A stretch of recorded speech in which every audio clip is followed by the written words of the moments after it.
Hello everybody and welcome to this playthrough for Rookie Division with various type of win for the Phantom Mansion tournament here in Golf Clash the game. Video sponsored by Golf Clash and Playdemic, and before we start don't forget to subscribe to the channel. Also visit golfclashtommy.com for more Golf Clash related content for the Phantom Mansion but every other tour and tournament in Golf Clash as well. Make sure you go to patreon.com/golfclashtommy to get the ultimate tournament guides, link in the description down below. And make sure you hit thumbs up if you enjoy the video. Follow the info box on the right hand side to get the club distance and elevation adjustment combined with what ball and club type I suggest you to use. You don't have to follow what I do suggest, but there is always a plan behind it. And in the end though, a massive thank you for watching, and let's go to hole number 1.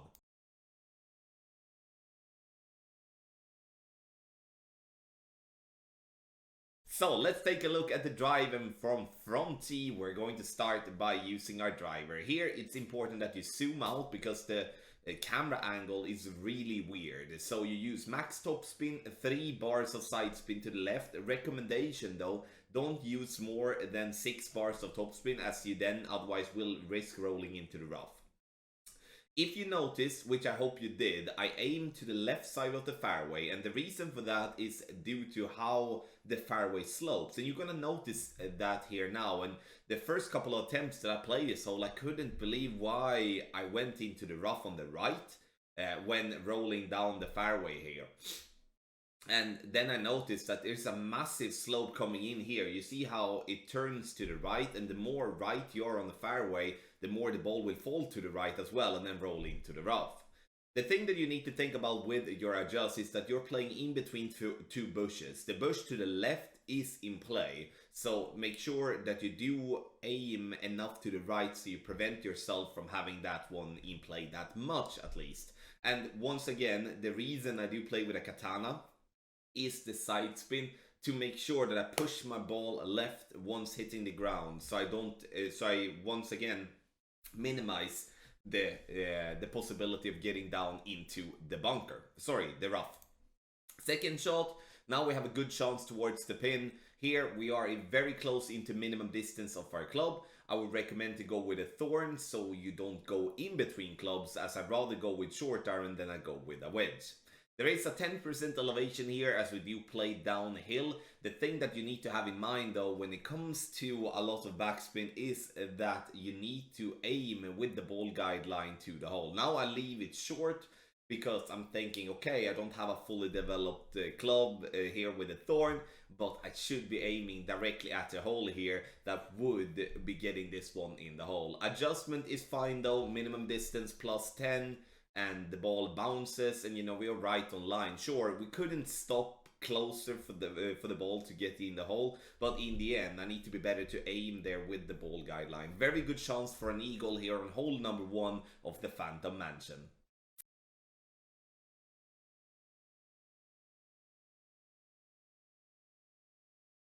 So let's take a look at this par 3. It is a fairly inconsistent par 3 in my opinion, and that is because we're going to have to play on the fairway that is on the left side of the rough. First, I'm looking into, is there a way to maybe go for a rough bump? I do think it is, but not from the first tee with lower level clubs, as the ball guideline seems to be very, very glitchy there, and that is not something that we would want to do. So the thing that I will do here is that I will be playing on the fairway on the left. There is a little sticky spot there, but don't take it for a funnel, it's just a sticky spot. 1.8 backspin, and you can see here that I'm basically having half of the red ring inside the rough there to the right. Adjustment, in my opinion, should be a medium distance with a 15% over adjustment. And then it's time to take our shot. You can see that I play with a power 3 ball. Why do I play with a power 3 ball? It's because I went into the shootout with a power 3 ball. I would say play with a power 1 ball, navigator, or a quasar. Then that will be good. But in the end, it's always nice to start off the par 3s with a hole-in-one. I do feel that this is a good chance, but it is a little bumpy fairway, so don't expect a hole-in-one every single time.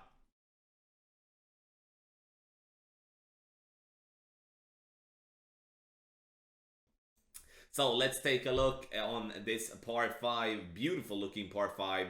We're gonna play on the right side if possible, and if we do have a headwind, this drive will be fairly tough. In tailwind and crosswind, it's not gonna be any issues. Max topspin, 2 bars of side spin to the left. The more topspin, the better. It's gonna simplify this drive immensely. Adjust for the ball to get over the rough and the sand, and here I do decide, as we do have a lot of room for error, I do decide to go max overpower with half a ball of curl to the left. And you're gonna notice why, because I do personally feel lay up before the rough is definitely going to increase the difficulty on this par 5 to have a chance for the pin, and we are always playing for the pin. But if you don't have a power 3 ball and also having then headwind combined with maybe a power 1 ball, power 0 ball, then you really don't have any choice, and then you're gonna have to lay up short. Maximum distance plus 20 is what I judge the elevation to be. Second shot, I would like us to pack the Goliath if possible. And this because I want to go for a rough bump here. The wind will most likely not be as high, especially when we do have wind resistance. I'm using 3.5 bar topspin. I would, however, though, recommend to go 3.8, as it is very hard to judge the ball guideline with the Goliath that has a very limited ball guideline at this stage. Adjustment, medium distance, and no elevation for this shot. And we're obviously looking to get this ball to drop. But as you can see here, the ball travels in the air, it bounces into the rough and it rolls, and we come very nicely towards the pin. Unfortunately, you know, short in line, and you know what I think about that. Never go short in line. So rather come in a little bit hot than come in a little bit short, or short in line like we're having there. But I do believe that this rough bump is definitely the best possible way to get an albatross. And as you probably noticed on the video, if we do not have enough backspin on our club, we will risk endangering the rough on the back end of the green instead. So make sure you pack the correct clubs going into this hole, and if you go into this hole in a third place situation, you're gonna have to adapt on the fly. If you do have like a Backbone or a Saturn or any other club that do have a decent amount of backspin, the rough bump obviously is not going to be the only option you have. Then you're gonna have to decide. But I do think this is a really interesting par 5 where the drive is everything. Make the drive correct, you have a good chance of making an albatross.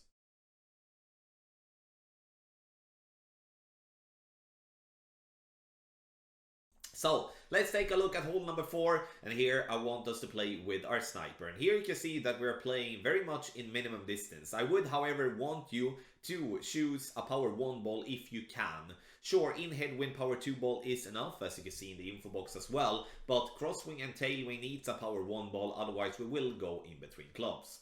Now, 3 bars of backspin, ball guideline just through the hole. Adjustment is going to be maximum distance with a 10% over adjustment, which is the same as 1 to 1, meaning that you adjust 1.8 rings for 1.8 miles per hour.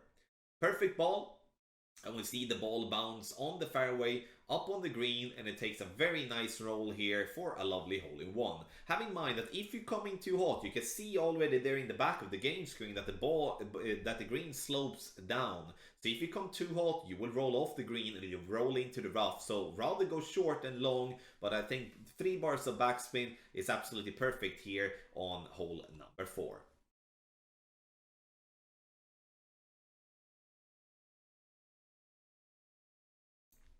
So we start off, and here I'm actually playing with a Marlin, but this replay here is showing a basic ball. So it is still though the same, that I'm playing with a power 0 ball in the end. I'm going to look here to bounce before the rough and in not going over it directly. This is one of the 2 options that I will have to show you.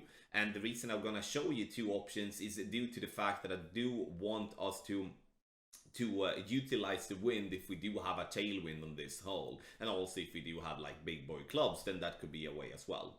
So adjust 4.5 bar top spin, 1 bar side spin to the right. Adjust medium distance and no elevation is the plan. Perfect ball. And we bounce on the fairway nicely, and we get this ball down the other fairway, and you can see it rolls very nicely, and we're not close to the rough on the left. or right or top either. And from here, obviously, it's going to be much harder to get the ball to drop than it would be if we would be pushing the drive harder as well. Medium distance with a 10% elevation is what I'm looking for to adjust from here. Obviously, backspin is needed, playing with 1.5 bar backspin. Tough when you don't have a fully developed ball guideline, so you're going to have to do your best when it comes to judging how fast the ball will come to the hole. But as I usually say, please don't come in too short. Make sure to come in rather a little bit hot than short to pin. Adjust medium distance plus 10, and then it's time to take our shot.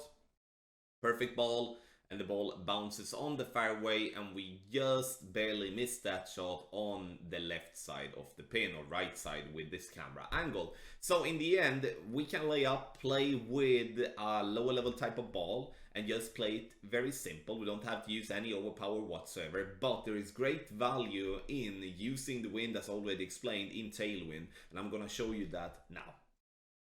For the more aggressive option, I would like to say that if we do not have any form of tailwind, then do not play this type of option. But if we do have tailwind, it's definitely viable.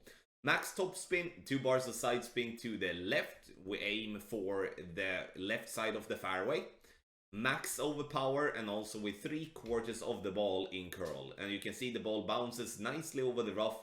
We get very far up on the fairway. It stops, perfectly before the rough and the sand there. Doing this drive obviously is riskier than doing the normal layup drive, as I've already shown you, but the reward from doing this drive, as now shown with overpower, is that you will then have a short iron to pin in minimum distance. Here, apply backspin. Now, even if you do have a lower level thorn, or lower level hornet for that matter, you will be having a ball guideline that you can actually go by. In this example, I do play minimum distance minus 20%, and minimum distance minus 20% is unfortunately a little bit too little when it comes to the adjustment. We need one extra decimal here, and that's why I have tweaked it, and we play minimum distance minus 10% instead. And this is, absolute superior, the other option, when it comes to making the eagle as easy as possible. But once again, the drive is risky, but if you make the drive correct, you're gonna see yourself having a very fun time here on hole number 5.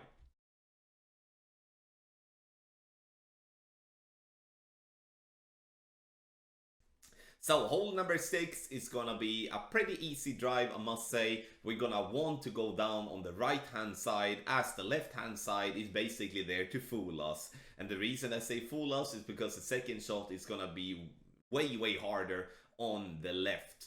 Max top spin, 2 bars of side spin to the right, and here I would say there is no limit to how much top spin I want you to use. The more the better. Adjustment is going to be maximum distance plus 10. Then you push up to max, and then you will apply overpower. And overpower could be all from no to 100%. It's all down to how comfortable you feel with overpower. Obviously, with a great ball, especially a bad grade to the left, you will get close to the rough on the left, but you will still be fine. So maximum distance plus 10, and I'm also using a power 3 ball, and the reason I'm playing with a power 3 ball is to make sure that I can play with the sniper even though I have it in a lower level. Now I'm looking around a little bit, looking for a rough bump and see if that is a possibility, and I do believe in a higher level sniper that could be a possibility. However though, it's a very elevated shot we're gonna play now, and I'm gonna play this one medium distance with a 30% elevation here. Look how high the ball guideline goes already here, and that is going to be very difficult to first and foremost get the correct direction correct, but also it's going to be difficult to get the speed correct as well when we don't have the ball guideline. 2 bars of side spin to the left, I would recommend to go with somewhere between 1 to 3 bars of backspin, all wind dependent. However though, we do not want to come in too hot because the rough is very close on the back, and if we do roll into the rough, then we will danger getting the eagle. So make sure that you do have space, sure that you do have first and foremost speed to get the ball to pin, but it's not the end of the world if you miss this one, because this is one of the tougher of the holes of the Phantom Mansion. I would say this one is the toughest one, combined with hole number 9. And in the end though, interesting hole here on hole number 6.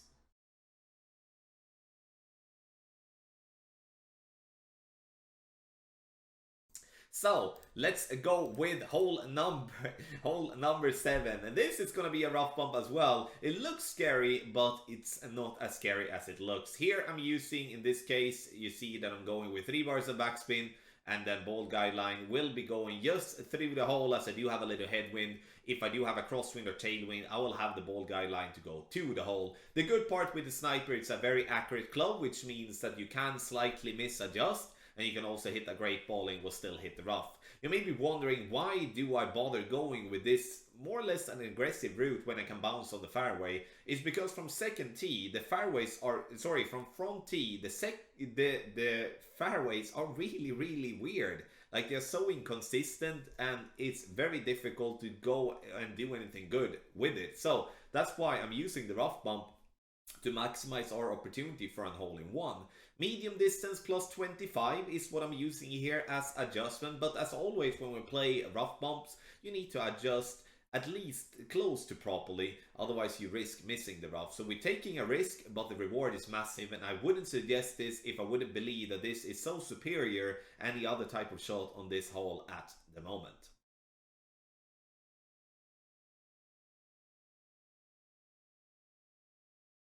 Here you will see my opponent's drive and second shot from the left, and then I will complete it by showing my own second shot from the right. And here it's all about what you feel comfortable with, because the second shot is going to be elevated a lot, and it's going to be a difficult one to get in a correct way. But there is good parts with both sides. First, we start in this case with 2 bars of topspin and then as much side spin to the right possible. Half a ball of curl, stay away from the overpower.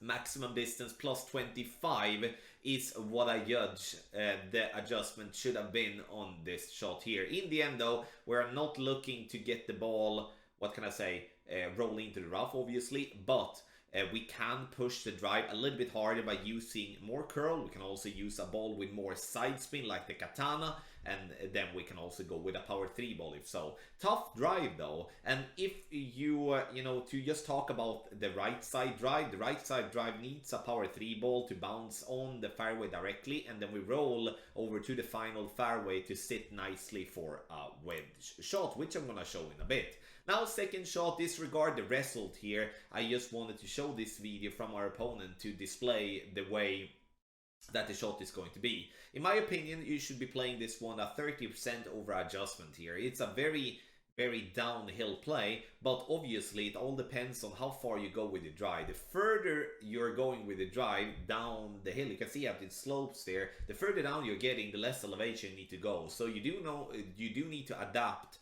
based on how you do your drive. And here it would be good to go with 1 to 3 bars of backspin, aim for the hole, and then just get in the hole. At least that is the plan. So let's take a look at how it seems, the second shot from the right, and that is with a wedge. And as you see here, this is also a very elevated shot, and you need to adjust a lot for the wind here. There is an interesting rough bump here in my opinion, but requires a lot of topspin. A rapier here would actually be good, then a crosswind could be a little bit easier by going for a rough bump. So here I aim for the pin, I go with a medium distance plus 30 in terms of adjustment, and then I, as you see, I will adjust, and then I'm gonna take my shot. In the end though, right side is, in my opinion, the one that I would favor, and the reason for that is that we can get a drive more easily up and get a short iron, or in that case a wedge towards the pin. The rough bump is also there, which will be tricky, but it's there. And left side, I would say that is the way to play if you just don't want to take any sort of risk and just gonna have a safe way to get the birdie.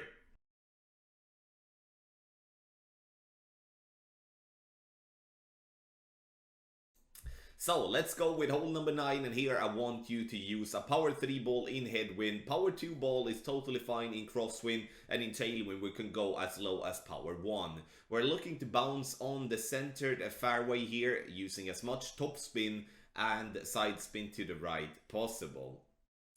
Here I'm using overpower, and you will have to use overpower in headwind. In crosswind you will not have to do that if you don't want to. It could be recommended to go with a little bit though. In tailwind you definitely don't have to go with any overpower whatsoever, so you're gonna have to adapt. because we do want to get the ball to bounce on that center instead of playing on the left or the right side, because now we do find ourselves in a situation where we can play with the sniper if we want to, or the big dog, as you can see here. I'm choosing the big dog here as for I felt that I didn't really know how much distance do I need on the second shot, depending on where I end up with the drive, obviously. Using backspin, I aiming on the fairway. Besides the rough, there is a rough bump here as well, but I do think that the rough bump will require at least 3 bars of side spin, so we don't have to aim super duper close to the rough line, or like to the edge of the rough. Max plus 10 is what I'm using, and that is what I will be using with the sniper as well. And once again, I would say like this: big dog, play with the big dog if you do have a lower level type of sniper, to make sure you do have the power. If you do have a sniper level 8+, the sniper should be the one that you pack in your bag, because it will increase the possibility making an albatross immensely. Thank you so much everybody for watching this playthrough for Rookie Division with various type of win for the Phantom Mansion tournament. Make sure that you send us an email to support@golfclashtommy.com to ask whatever question you may have. Also, you can get the general tournament text scans already by being a patron. Link to patreon.com/golfclashtommy is in the description down below, and that will help you not just for the tournament but also for playing these holes from front tee in tour play as well. Video is sponsored by Golf Clash and Playdemic. Once again, a massive thank you for watching, and good luck in your Golf Clash game.